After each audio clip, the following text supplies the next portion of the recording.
Fala pessoal, beleza? Eu sou o Fábio e esse é o canal de resenhas dos Perdidos no Tempo. Aqui a gente fala de quadrinhos, fala de RPG, fala dos dois misturados, faz unboxing de vez em quando, faz outras doideiras aí que eu tô pensando mais pro futuro. Enfim, se você gosta desses assuntos e ainda não está inscrito no canal, dá uma olhada aí, assiste alguns outros vídeos. Se você curtir, ativa o sininho aí, se inscreve para não ficar de fora das nossas resenhas, beleza? Toda segunda e quarta tem vídeo novo e eventualmente às sextas-feiras também. E hoje, para a gente começar o nosso bate-papo, a nossa resenha, vai ser sobre quadrinhos. A gente vai falar aqui da edição Omnibus dos Eternos, lançada aqui pela Panini, que vai reunir toda a fase do Jack Kirby, que é o criador desses personagens, à frente do título. A gente sabe que os Eternos aí é o próximo grande filme da Marvel, né? No momento que eu estou gravando esse vídeo, o filme ainda não estreou, eu ainda não assisti, obviamente, mas a gente já sabe que o roteiro foi fortemente influenciado pelo material original dos Eternos. Então por isso que a gente vai bater um papo sobre esse livrão aqui. Já adianto que eu não vou conseguir falar de tudo que eu gostaria, porque é um quadrinho bastante complexo, né, ramificado, com várias coisas interessantes, mas eu vou tentar pensar algumas delas aqui para a gente conversar. Eu começo mostrando aqui o livrão sem a sobrecapa, né? Eu tirei aqui para a gente poder manusear melhor e evitar alguma videocacetada. Mas enfim, se eu tivesse que definir os Eternos, na verdade eu diria que é uma revista sobre deuses, encontros de deuses. A gente sabe que o Jack Kirby ele tem essa vertente épica, cósmica, né, e tal, em quase tudo que ele faz. Mas ele também consegue individualizar cada uma dessas criações de forma a que elas sejam de fato únicas, né? E aqui nos Eternos ele abordou uma coisa bastante interessante, que é a questão dos deuses espaciais, né? Tanto que essa reprodução aqui da primeira capa, ele já fala aqui, olha, a tumba dos deuses espaciais, né? Quando os deuses caminham pela Terra, enfim. Então, quem são esses deuses espaciais? Do que o Kirby está falando? São justamente os celestiais, que estão intimamente ligados com os Eternos, né? Os celestiais, eles são esses deuses, esses seres cósmicos superpoderosos que visitaram a Terra já em 4 oportunidades. São as chamadas 4 expedições. Eu vou falar um pouquinho sobre algumas delas, só para vocês terem uma ideia do quanto esses seres influenciaram o nosso planeta, na visão do Kirby, né? Na primeira vez que os celestiais vieram à Terra, a gente ainda estava na pré-história. Então eles fizeram experimentos genéticos, né, com os humanos pré-históricos, e a partir daí a gente teve o surgimento de 3 raças. Eu vou começar a mostrar aqui um pouquinho da revista. A gente teve, olha, os deviantes, que são esses verdes, os humanos aí no meio, e os eternos aqui com esse lourinho. Cada uma dessas raças foi se desenvolvendo separadamente. Os deviantes, eles têm um gene mutante, vamos dizer assim, né? Então cada um tem uma aparência diferente, eles não têm uma forma tão uniforme quanto nós humanos e os celestiais. Os eternos, perdão. Os eternos, por sua vez, eles vão representar como se fosse o ápice da humanidade, né? Superpoderes e etc e tal. E os humanos estão ali no meião, né? Enfim, daquele jeito que a gente sabe. Mas o detalhe é que depois dessa primeira visita, os celestiais foram embora e deixaram aqui o negócio correr solto. Então, os deviantes, eles conseguiram, num período, dominar o planeta, né? Se tornaram a raça dominante, escravizaram os humanos. Os Eternos se mantiveram sempre segregados até esse ponto.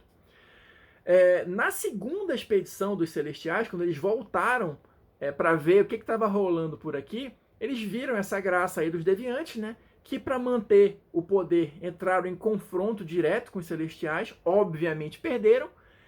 E aí essa segunda visita culminou com o que a gente conhece como o Grande Dilúvio, né? E aí vai colocar outras coisas pelo meio, aí, a queda da Lemúria, Atlântida afundando, sei lá, esse tipo de coisa é colocado aqui como se fosse o resultado desse embate entre os Celestiais e os Deviantes.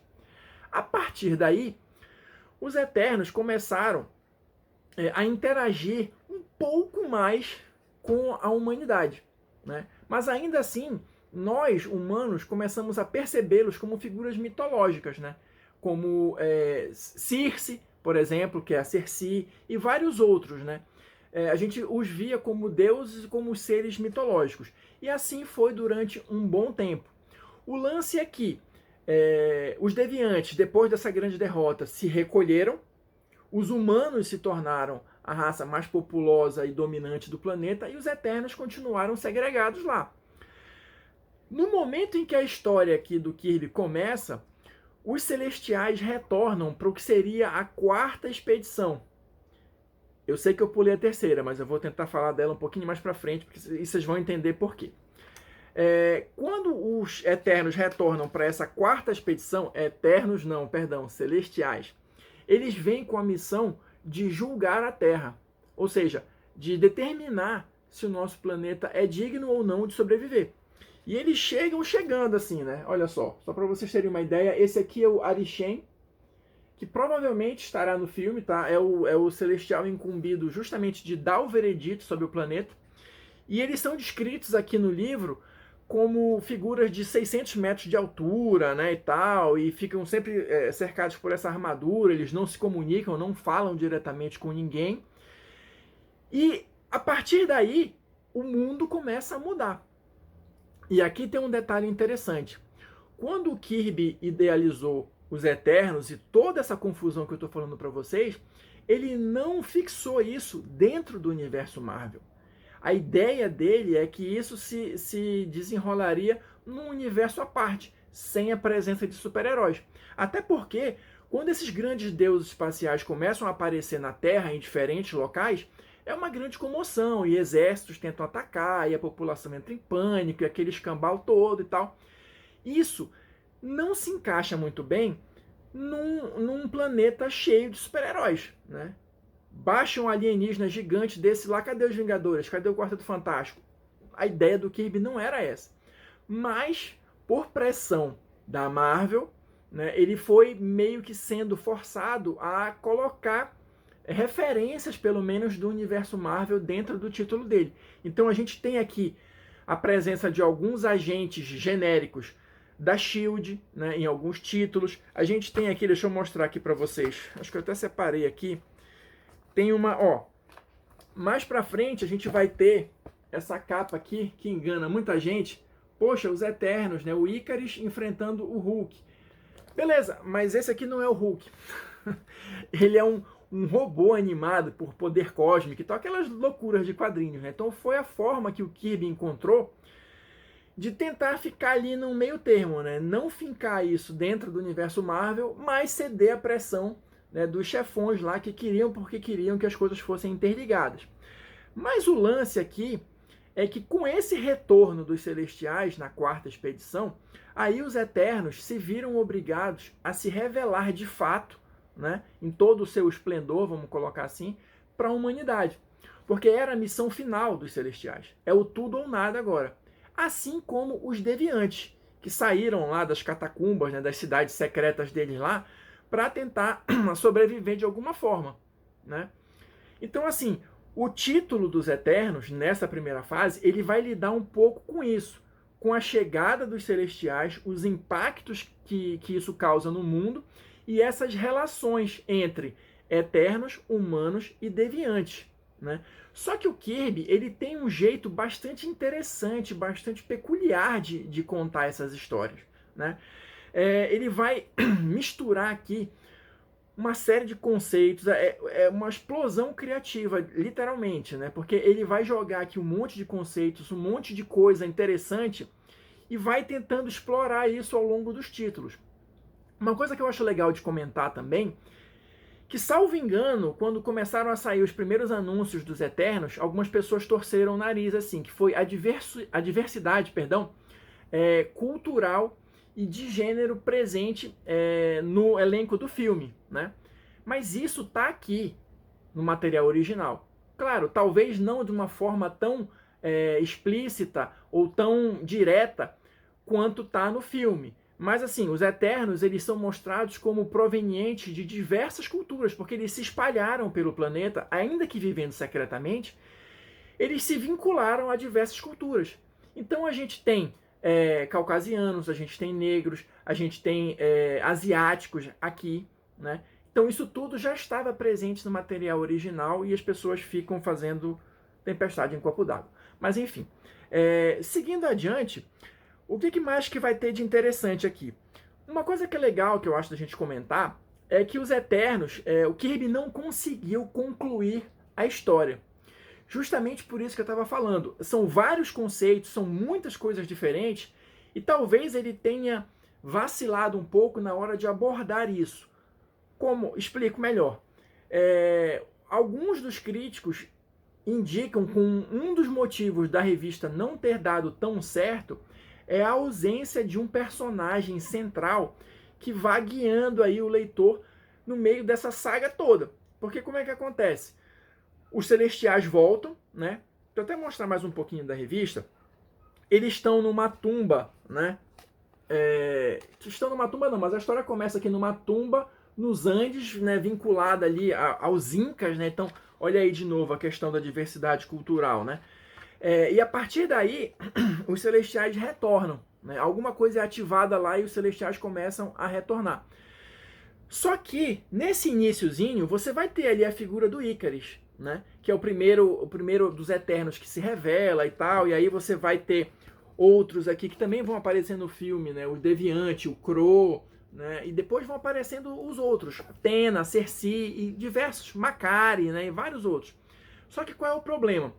O Kirby, ele começa a abrir várias frentes diferentes para a história.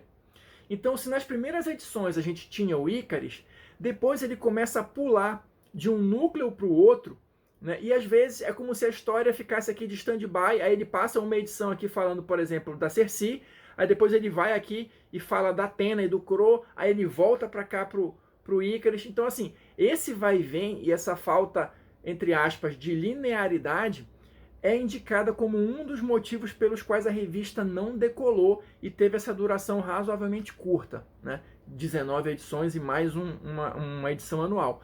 Mas ainda assim, cara, são vários conceitos bacanas que o Kirby coloca aqui, né? Tem a questão da Athena, que é uma Eterna, com o Crow, que é um deviante, e eles terem tido um romance no passado, né? Isso é uma coisa que está presente aqui também, eu não sei se vai ser explorada no filme, mas assim, é uma coisa que ele toca, mas ele não consegue descer nas minúcias disso, porque a revista foi cancelada antes, né?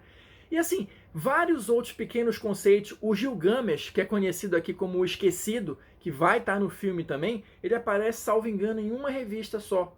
Né? Aquele negócio de apresentação do personagem, aquela coisa meio misteriosa, mas o Kirby não tem tempo suficiente para desenvolver isso tudo, porque a revista foi cancelada antes. Né?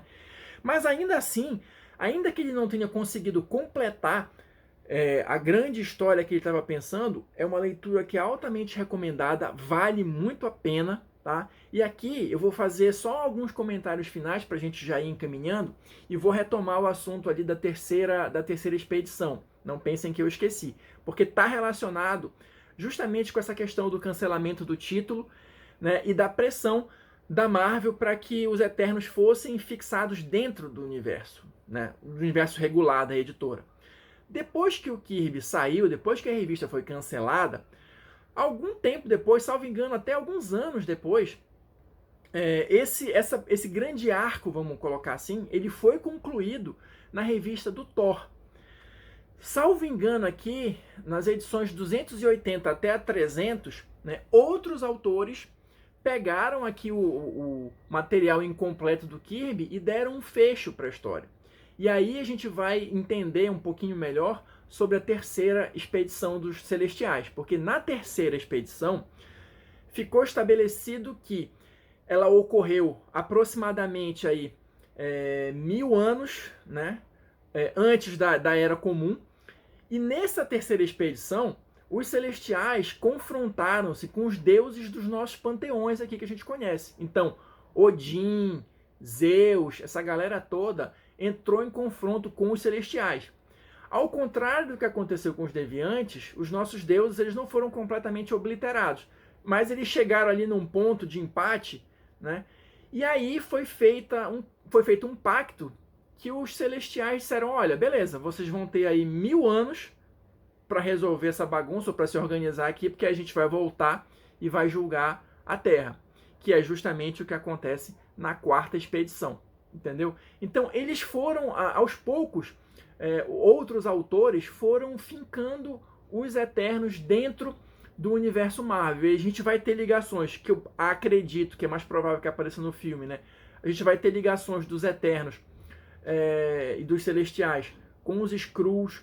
A gente vai ter ligação com os Titãs, né, do Thanos, do Star Fox, né, que vai aparecer, salvo engano, também no filme. Então, aos poucos, os outros autores que vieram depois foram construindo ainda mais ramificações referentes aos Eternos dentro do universo Marvel.